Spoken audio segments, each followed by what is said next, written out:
Hi there. Welcome to the Cloud Security Podcast by Google. Thanks for joining us today. Your hosts here are myself, Timothy Peacock, the product manager for threat detection here at Google Cloud, and Anton Chuvakin, a reformed, tamed, much nicer now, former analyst and an esteemed member of the cloud security team here at Google. You can find and subscribe to this podcast wherever your podcasts are sold, as well as at our website, cloud.withgoogle.com/cloud security/podcast. If you like our content and want it delivered to you piping hot every Monday Pacific time, please do hit that subscribe button. You can follow the show and argue with your hosts on Twitter as well, twitter.com/cloudsecpodcast. Anton, this is a tremendously fun episode because we have somebody who is contributing to the mission of making the world's information universally accessible and useful in a way that I found surprising and yet completely true at the end of the day. Yes, I definitely agree that I had a few profound realizations during the podcast because while sometimes people make like loud proclamations about how they're really making the world more secure, making the society more secure, but our guest really does do that, really. And that to me is kind of fascinating. Yeah, it's an interesting episode because we get to cover a lot of ground on both the technical side, the economic side, and the human side of an issue that often people only look at one of those lenses at a time. Yes, correct. And of course, we didn't mention the actual topic. Those who clicked on the episode on the website already know it's about 0 days. Yes. So it has additional magical flair of ominousness on top, right? What could be more ominous than 0 days? Zero trust. Oh, no, not zero trust. Let's stick today's episode to 0 days, not zero trust. And with that, welcome our guest. I am delighted to introduce today's guest, one of the bigger celebrities we've had on the show so far, Maddie Stone, a security researcher here at Google. Maddie, we're delighted to have you today. One of the things we want to start out talking about is there's a lot of industry debate around the risk of 0 days to organizations. You know, some people are like, 0 days are rare. You don't need to worry about that. Some people say, 0 days are unstoppable and they're monstrous and they're horrifying. How do we think about the real risk of somebody attacking my org with a 0 day? Does it depend on who the org is? How do we think about this? So I think there's two sort of questions and way to break it up there. And I think the reason why my team Google Project Zero and I care about 0 days is the fact that while they are in fact targeted exploits, they're not things that are generally, sprayed against anyone and everyone. Even though it's that limited target, they tend to have a very outsized impact and a societal impact. Even though you may not be the person being targeted with the exact 0 day, your company may not be the one targeted with this 0 day exploit, a lot of times these actually have impacts on the rest of us. So for example, if someone is trying to hack an election in a country and they're targeting certain people that are critical to that election with these 0 day exploits, then it tends to affect a lot of us around the world or in that country as well. Or, if certain minoritized populations are targeted, then that tends to have this effect across the whole population in the world we live in. So I think that's one important point and why when we're thinking about 0 day exploits, it's really not just are they going to hack me with it? Are they going to hack my company? So then sort of we get to that second part of the question of, okay, how concerned do I need to be about being hacked, individually as a company or an end user? And in general, yes, they are very targeted. They tend to be a capability that many attackers who use them don't really want them burned. It took a lot of resources, whether it's money or time or specialized people to build it, that they would like to get a good amount of use out of it. And therefore, going to be a little more deliberate in who they target. In general, probably most companies across the board, most end users do not need to worry about that targeting. However, if your company, say, doesn't have the best patching practices, if a lot of your users can be targeted with phishing, then those same attackers could just do that with this less technically sophisticated option. I think that's the, other way we need to think about these 0 day exploits is, are you going to be hacked? Is sort of the question we want to get to. If you are more technically sophisticated, a special target, then they may use 0 days. But if you're not, you can still be hacked and have that same effect on you. It doesn't cost them as much to try and do it, and thus they don't use 0 days. Does that sort of answer the question? Yeah, and there's a really interesting dynamic in there that I think might be interesting for you to speak to for our listeners around the wielder of the 0-day wants to get a good return on their investment with that 0-day, but they also worry about getting burned, as you said. Could you tell our listeners what you mean by that and what that dynamic looks like in practice? My team's mission is make 0-day hard. And hard is a really hard metric to actually define and measure. And so what we sort of interpret that is basically it costs more for a capability and it has a shorter use. So that return on investment keeps getting smaller and smaller and smaller when it comes to 0-day. In terms of getting burned, it's no longer a 0-day exploit when the defenders know about it, when there's patches out there, when there's antivirus signatures, when all these detection and intrusion teams know this is what I'm looking for, something targeting. The exploit looks like X, it's going after this vulnerability. The attackers no longer have that sort of ability to sneak in with something no one knows to look out for. So that's what we mean by burned, is we want to get information about it out there fast, get information to whatever vendor it is out there, so it's no longer that super special capability that attackers can use. So in light of this, I wanted to sort of turn back to the framework of judging the risk. I don't know why I'm so obsessed about it. Maybe it's my analyst past when analyst firms made loud proclamations that most normal companies shouldn't really worry about it because if you patch Windows twice a year, then you have many, many, many bigger issues than 0 days. And of course, you mentioned phishing as well. So can you build us a little bit of a framework how to think about it? So if I don't make aircraft parts, but I make, shovels, am I at risk? Of course, I may think no, but you may say, what if I'm a supplier for somebody who makes spacecrafts? And suddenly I am at risk. How would I think about 0-day risk for me if I am a company? Basically, you start with making sure you're safe and protected against the least technologically sophisticated attacks. First off, can your systems be compromised with just run-of-the-mill malware that has been documented, people know about, signatures exist for? Can then your company or networks be compromised through phishing? Can it be compromised through in-day exploits, ones that have patches available and we know about? And if you are then sophisticated and protected against these less technologically sophisticated attack vectors, that's when then you can really start focusing on the 0 days. Because otherwise, sure, you may be blocking against these super sophisticated attack vectors, but you're allowing the attackers to come at you with things that cost them a lot less money, take a lot less resources and a lot less time because they're known ways to attack. They don't have to put in the effort to find a brand new vulnerability and build a whole new exploit chain and find out how to deploy it. While more people may be targeted, we got to start with the basics and make sure we're robust and protected against those first before we start looking at the 0 days. And I think that answers it nicely because for a vast majority of companies, they never depart the phase called, I need to fix the basics. They are fix the basics in 2007. Hey, Happy New Year, 2027. They are in, we need to fix the basics. And that sounds like they shouldn't be concerned with 0 days. They should be concerned with the basics. Okay, fine. Maybe I'm most cynical today. What a surprise. Tim, yours is next. I don't think you're more cynical today. I think this is about a standard level of cynicism on the show. I want to shift gears a little bit, Maddie, and talk about cloud because, I care all about cloud. That's my day in, day out. What about 0 days in cloud? We hear a lot about iOS 0 days and Windows 0 days and Android. What about AWS and Azure and GCP? Are we seeing 0 days there? In the cloud. That does not name names. Yeah, it'd be safer for all of us. Big public cloud providers. I've heard there are 3 of them. Yeah, 3 unnamed cloud providers. I actually posed this question while I just finished doing this year in review of all of the 0 day exploits known as in the wild in 2021. There are no cloud targeting 0 days, and there actually aren't any since mid-2014 when we started tracking all of this data. So there's never been a known publicly disclosed as exploited in the wild 0 day for cloud. This sort of brings up 2 questions for me. One, is the detection work not happening? Are people not going through and trying to find these exploits? Because finding 0 day exploits, finding exploits that are targeting something you don't know about are really hard, and it requires a really concentrated effort and creativity to try and come up with ways to find them.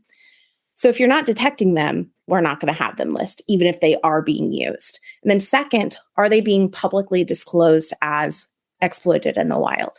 Because that is the second piece of the puzzle. If certain vendors are hearing about this happening and like, hey, it was reported to them, and whoever reported say, hey, this is actively exploited, you may want to get it fixed faster. If either that reporter or the vendor doesn't come out and say it, then we're not going to know about it either. So there's this sort of 3-part question to the fact that we don't have any. Is it's one, are attackers actually using these? Because you can't detect or know about things that aren't happening, which I would say pretty confidently, there's at least been some. It's just too ripe of an attack surface not for folks to be looking at it. So then that really breaks down to 2. Is it 1, lack of detection? We don't have the capabilities to find them, or just the resources haven't even been put in to build these capabilities to find them? Or 2, is it happening, but those finding them or those fixing them aren't disclosing it publicly that, hey, this was actually in the wild. It's not just another vulnerability. That's really interesting. This kind of reminds me of a conversation I was having recently about cloud ransomware. We haven't seen a lot of public cases about cloud ransomware, and I wonder if that's because the attackers are still finding it so profitable to operate elsewhere. And I wonder if in cloud, it's still so profitable to attack the things running on top of cloud that adversaries aren't having to move down to the cloud infrastructure itself. Maybe. I would find it hard to believe with just the number of folks that I would think would be interested in gaining access to the infrastructure that there are none. But it's hard to find such a small things, especially when you think of like who could actually be doing this detection work. When it's iOS and Android, while of course those vendors are going to have more visibility into what's happening across the devices through maybe telemetry or something like that, end users, individual security researchers can still do some work to try and hunt these down or find them, especially with the browsers. But with the cloud infrastructure, it'd sort of be like, who can emulate that type of situation as individual researchers or stuff like that to try and hunt them down and do that detection. And also we can point out that the detection side of the cloud providers, like, us, are probably the best of the best of the best of the best security engineers on the planet. So if we are not seeing them, there's a decent chance we're not being hit by them. Like, I'm sorry, I'm an optimist in this little fragment of a discussion, but I feel like if we're not seeing them, they're not happening to us because, again, of the quality of the detection.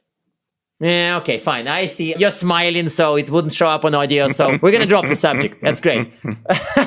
Listeners, you can take Maddie's silence as she doesn't believe Anton. It's great. Okay. Now the other fascinating subject. Of course, I spent a couple of nights reading Kim Zetter's book on the 0 days and all that stuff. And what struck me in that book is like the whole obsession with pricing.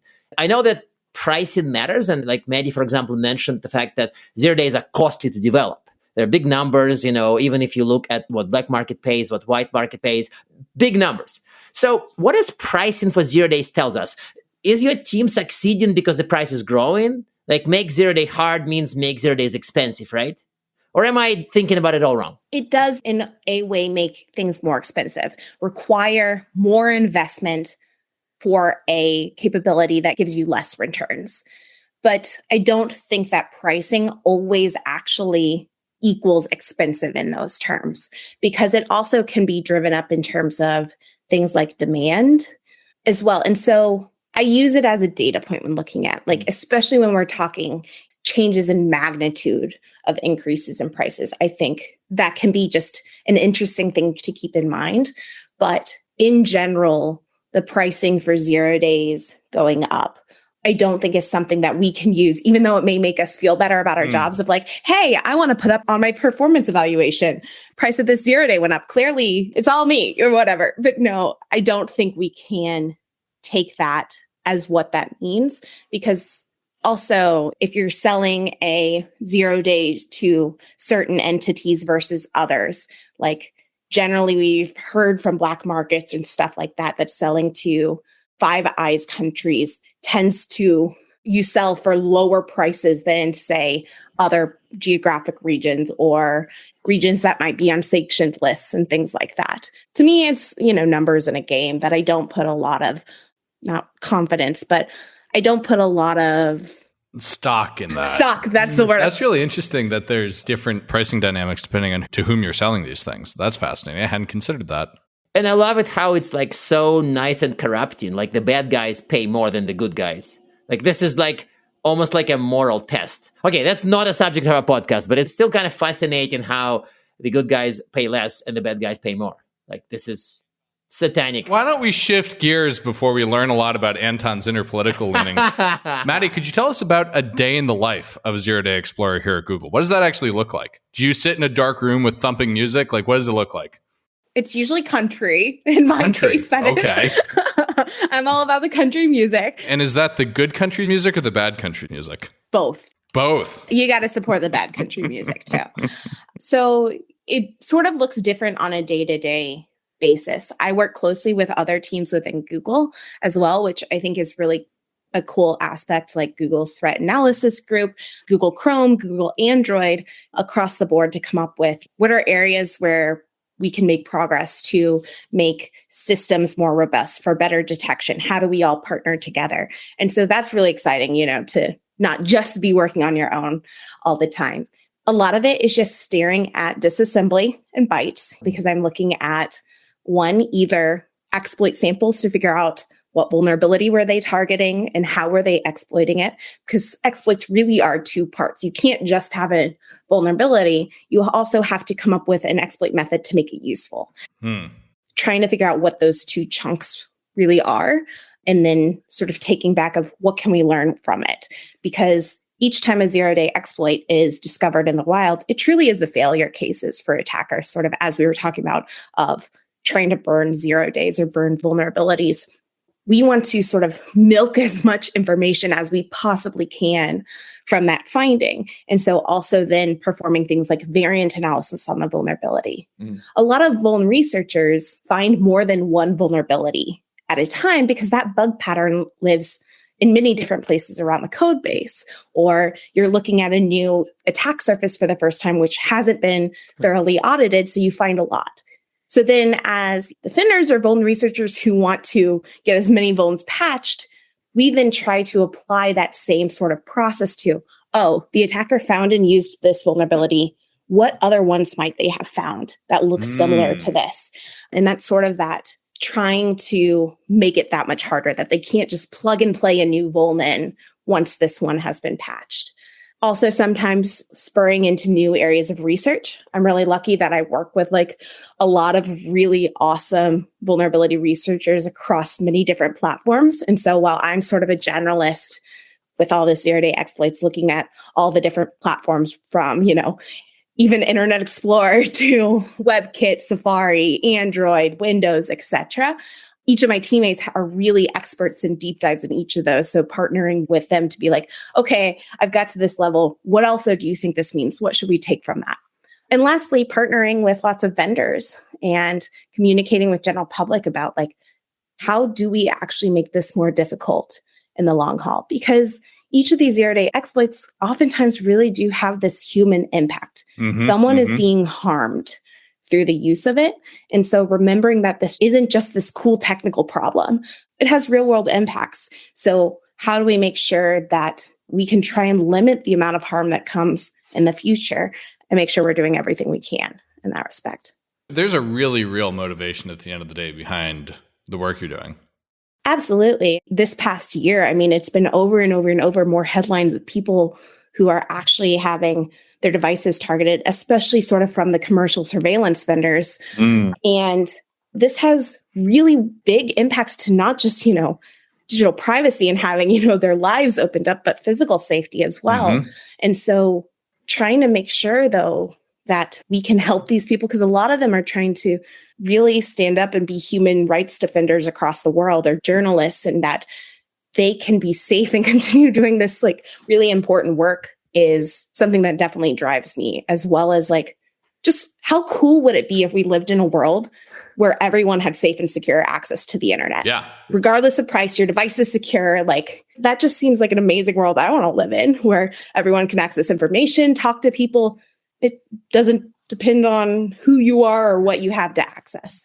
Yeah, you really are a key part of the, as cheesy as this is going to sound, and you're all going to make fun of me, you're actually a core part of the mission of Google of making the world's information universally accessible and useful. It's not accessible and useful if you worry about your security. That's fascinating. I hadn't thought about that. Me too. And I think the human cost is something that Maddie mentioned multiple times, and it's kind of stuck in my head at this point because I was a little bit lenient towards like technical challenges, how to solve it. I was not focused that much on the human cost. So it definitely switched something in my brain. Thank you, Maddie, for this. So I want to switch gears a little on the defense side. And of course, lots of vendors try to sell this and this, whatever technologies. But let's think about it in a more strategic manner. Certain defenses, certain security controls clearly rely on the knowledge of the attack. And so a zero-day would not be stopped by them. But certain other type of defenses, I'm thinking allow listing, I'm thinking like turning off certain functionality, are clearly, I guess you may hate me for the term, zero-day proof. So how do you think about the defenses against 0 days? Broad question. First of all, it's thinking about who you are and who might be targeting you with 0 days. Because again, this is, as we've talked about, generally a relatively small target population, especially when you consider like, do you think you are going to be targeted by, say, one of the commercial surveillance vendors or a nation state or whatever it may be? If you are one of those people and 0 day is a large risk for you, then it's thinking about what are sort of those TTPs. That's a threat intel word that I'm stealing.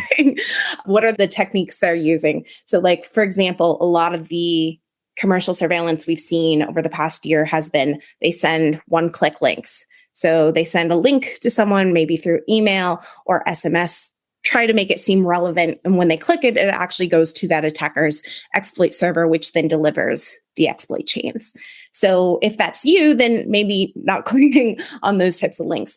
But in terms of actually being 0 day proof, I think it would be something along the lines of like, you can make yourself protected against JavaScript exploits if you turn off all JavaScript in your browser. Yeah.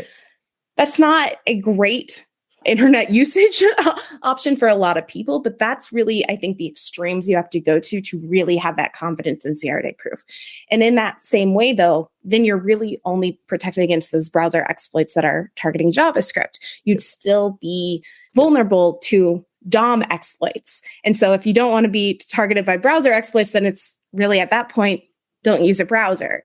Trying to hit that 0 day proof metric is probably unrealistic for any of us. I mean, that's why these 0 days are such a sophisticated capability, especially if you're a company or corporation, maybe trying to track the behaviors of what might happen if they got access. So are they trying to install an implant that sends information back? Then maybe that's what you detect. So you got exploited, but if you detect that really quickly, then maybe the impact is not actually that great. So yeah, there's really not a great answer to that 0 day proof question overall. Maddie, this has been a wonderful conversation, and I hate to have to wrap it up, but I'm going to ask our last two questions. Do you have, one, recommended reading for our listeners so they can go learn more about this? And two, this is kind of an odd one.